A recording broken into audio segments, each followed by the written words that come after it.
L'émission Clinique du temps présent que j'anime avec Marie-Josée Delvolgo a décidé de consacrer un cycle d'émissions à la question Pourquoi la guerre? Pourquoi la guerre? C'est le titre même de la lettre de Freud à Einstein en septembre 1932, en réponse, comme vous le savez, à une lettre d'Einstein qui avait écrit à Freud en lui demandant ce qui pourrait être fait pour protéger les hommes de la fatalité de la guerre. Alors 1932, la date est importante car c'est le moment où le fascisme italien est installé au pouvoir en Italie. Et c'est le moment, c'est la veille même du moment où le nazisme va s'emparer des commandes en Allemagne. Fascisme, nazisme, c'est ce que Eric Fromm appelait les amants de la mort, c'est-à-dire la finalité principale des fascismes, on y reviendra, c'est sans doute, et la mort, c'est sans doute l'anéantissement de l'adversaire ou l'autodestruction à défaut de pouvoir anéantir l'adversaire.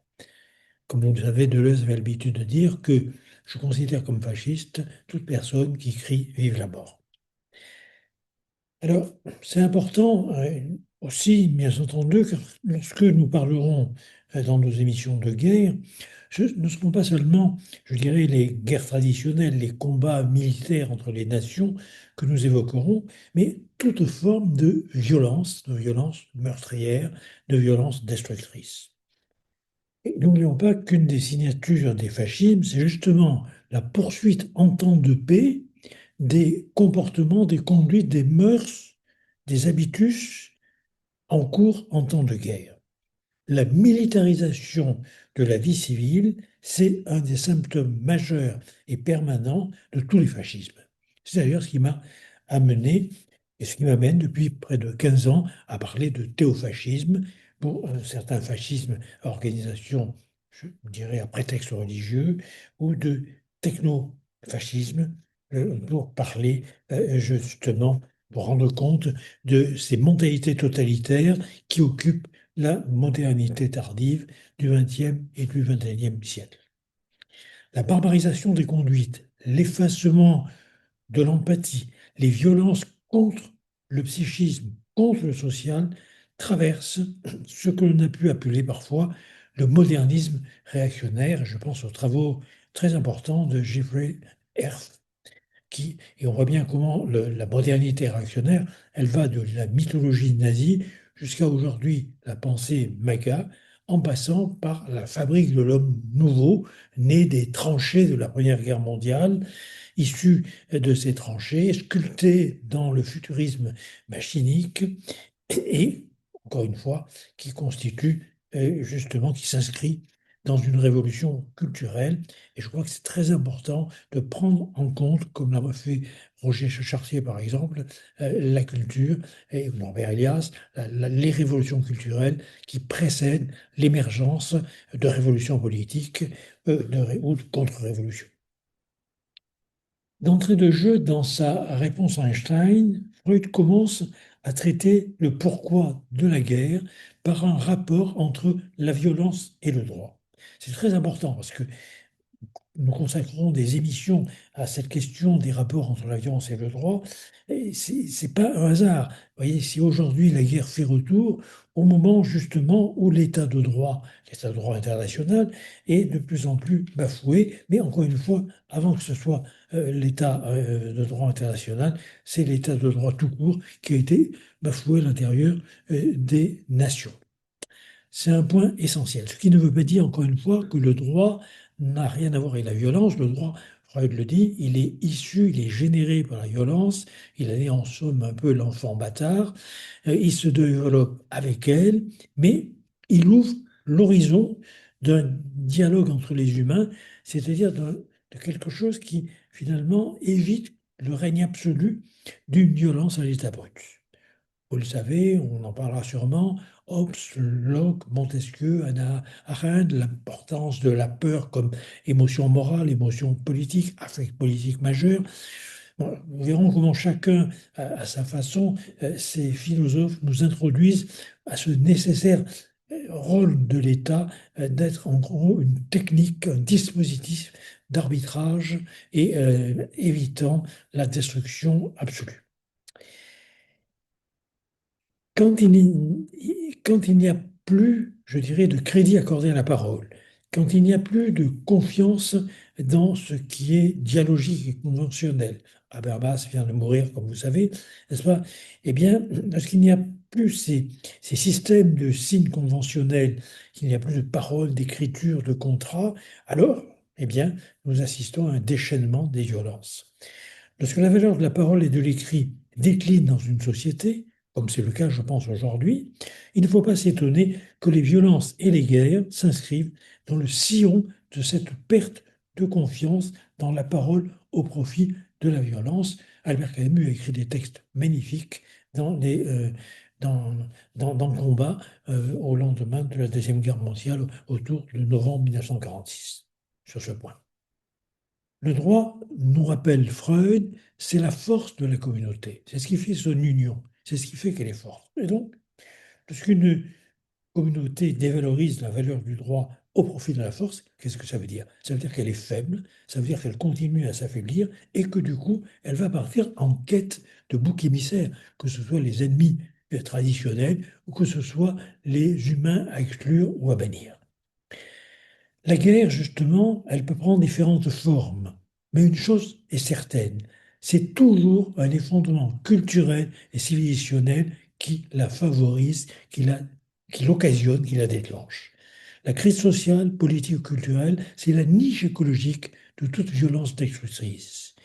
Que cette violence se manifeste entre les nations, à l'intérieur de chacune de ces nations, au sein des communautés qui composent chaque nation, ou encore même dans l'intimité de l'individu. La niche écologique des violences, elle est toujours, en quelque sorte, la victoire des forces de destruction, des forces de mort, qui poussent à la fragmentation, qui poussent à l'atomisation, produisant bien sûr la terreur, et victoire sur les forces de vie, sur les forces d'éros, sur les forces érotiques, qui, elles, poussent au lien, à la cohésion, à la création. S'interroger sur pourquoi la guerre, ce sera aussi s'interroger sur ce qui fait dans nos sociétés qu'à nouveau aujourd'hui, certaines disciplines, appelées sciences humaines et sociales par exemple, certaines disciplines du savoir, certaines pratiques sociales, pratiques thérapeutiques par exemple, éducatives, sont malmenées, dévalorisées, parce qu'elles accordent de l'importance à la relation humaine, parce qu'elles accordent de l'importance à la parole, au langage, au dialogue, au compromis, n'est-ce pas? C'est au profit des fatalités justement biologiques et technologiques qui ont toujours eu des affinités électives avec les régimes politiques, n'est-ce pas, faisant l'éloge de la force et de la rigueur disciplinaire, programmatique, etc. C'est pas un hasard. C'est pas un hasard aujourd'hui si la psychanalyse, encore une fois, est cancéllarisée, si elle est rejetée, n'est-ce pas, par des soi-disant autorités beaucoup plus idéologiques que scientifiques. D'ailleurs, c'est un autre problème, nous en parlerons. Mais c'est justement, n'est-ce pas, également cette étude des savoirs et des pratiques et le rapport, en quelque sorte, avec l'époque de la violence, l'ère de la violence que nous connaissons aujourd'hui, et c'est cela qui nous a même conduit à solliciter le professeur Jacques Cockman pour ouvrir la première séance de notre cycle de Pourquoi la guerre, parce que Jacques Cockman, psychiatre, psychanalyste, historien de la psychiatrie, a montré dans tous ses travaux, et c'est une quinzaine de ses ouvrages, comment dans les moments de progrès social, dans les moments de progrès civilisationnel, la psychiatrie, elle évoluait vers l'humanisme, elle évoluait vers la prise en compte de la relation, vers la prise en compte de la parole, vers la prise en compte du social et du culturel, alors que dans les moments de régression sociale et politique, la psychiatrie a tendance à renouer avec le déterminisme biologique, avec le déterminisme génétique, avec le déterminisme, n'est-ce pas, de l'hérédité, etc. Il a fait un très beau travail sur la notion de dégénérescence. Et donc, aujourd'hui, bah, vous l'avez compris, la psychiatrie, aujourd'hui, elle est dans les choux. Et si elle est dans les choux, c'est pas seulement pour des raisons de pauvreté scientifique cachée par le manteau de misère de la psychiatrie de précision, qui me paraît plus d'ailleurs une psychiatrie d'imprécision qu'une psychiatrie de précision, mais c'est notre problème. Nous consacrons aussi une émission à cette imposture épistémologique. Alors, c'est un point important dans le texte de 1932. Freud nous offre une piste incroyablement riche de conséquences lorsqu'il écrit que dans les conflits avec l'adversaire, l'intention de le tuer peut être remplacée par l'intention de le soumettre. C'est intéressant ça. Il écrit alors à propos du vaincu, la violence se contente alors de le soumettre au lieu de le tuer. Et donc la violence brutale a donc ici cédé la place à une violence utilitariste. Soumettre est l'équivalent d'un meurtre qui laisse la vie saine au vaincu, mais pour en permettre l'exploitation, c'est un point important sur lequel on aura certainement à revenir. Et comme vous le savez, je consacre depuis plus de 20 ans des travaux à la question des nouvelles formes d'évaluation comme tentative de créer des fabriques de servitude volontaires, des fabriques de soumission, ce qui est une façon de dire que ils nous pourrissent la vie, ils nous tuent le métier, quoi. Bon. On comprend que dans ce cycle d'émissions sur Pourquoi la guerre, la sociologie et l'anthropologie auront une bien belle place, comme la psychanalyse d'ailleurs et l'histoire. Parce que qu'est-ce qui s'est passé, par exemple, à France Télécom lors de sa transformation en Orange? Si ce n'est justement une forme de guerre civile à l'intérieur d'une entreprise où la mission justement des cadres se trouvait pervertie, puisque leur objectif, c'était plus de faire le boulot, encore une fois, pour lequel ils étaient payés au niveau de l'entreprise, mais c'était de faire partir les gens. C'est une façon d'exclure les humains, c'est une façon de les tuer symboliquement. Que se passe-t-il aujourd'hui dans le champ de la santé, je l'ai déjà évoqué, et notamment de la santé mentale, lorsque des instances chargées d'être soit des soi-disant, des supposés cautions scientifiques se transforment en bras armés d'intérêts financiers ou idéologiques, espèce de religion, encore une fois, laïque. Bon, on consacrera, je vous l'ai dit, des émissions à ces questions. Alors, et nous verrons d'ailleurs qu'il y a un rapport, et c'est un point sur lequel je voudrais insister, c'est vrai qu'il y a un rapport absolument fondamental entre la violence commise dans des rapports microsociaux, donc à un niveau microsocial, au niveau des comportements, des habitus, et puis la violence commise dans des rapports macrosociaux, celle par exemple des guerres entre les nations, ou des guerres entre les communautés, ou entre les religions, ou entre les grands groupes financiers qui aujourd'hui ont tendance à confisquer le pouvoir des États. Donc il y a, si vous voulez, entre ce niveau microsocial et ce niveau macrosocial, un rapport que j'appellerais de concaténation. Ça veut dire quoi? C'est-à-dire qu'à la manière des poupées russes, si vous voulez, les différents niveaux s'emboîtent, s'enchaînent, et c'est ce qui explique, par exemple, l'importance de la micro-histoire qui a été initiée, fondée par Carlo Ginzburg. Plutôt que d'analyser de grands événements, on peut les révéler leur importance, leur substance, en zoomant sur un détail qui, de manière hologrammatique, permet de comprendre l'ensemble. Par exemple, on essaiera de voir comment la violence déjà faite contre les citoyens, par exemple au moment, comme vous savez, n'est-ce pas, de la révolte des Gilets jaunes, par exemple, ou au moment, encore une fois, où les travailleurs et les salariés et les praticiens se trouvent prolétarisés par des formes de combat, de combat de guerre civile, n'est-ce pas, d'évaluation visant à les déposséder de leur savoir, de leur savoir-faire, de leur savoir-être. Ça, pour moi, ça fait partie de la guerre, si vous voulez.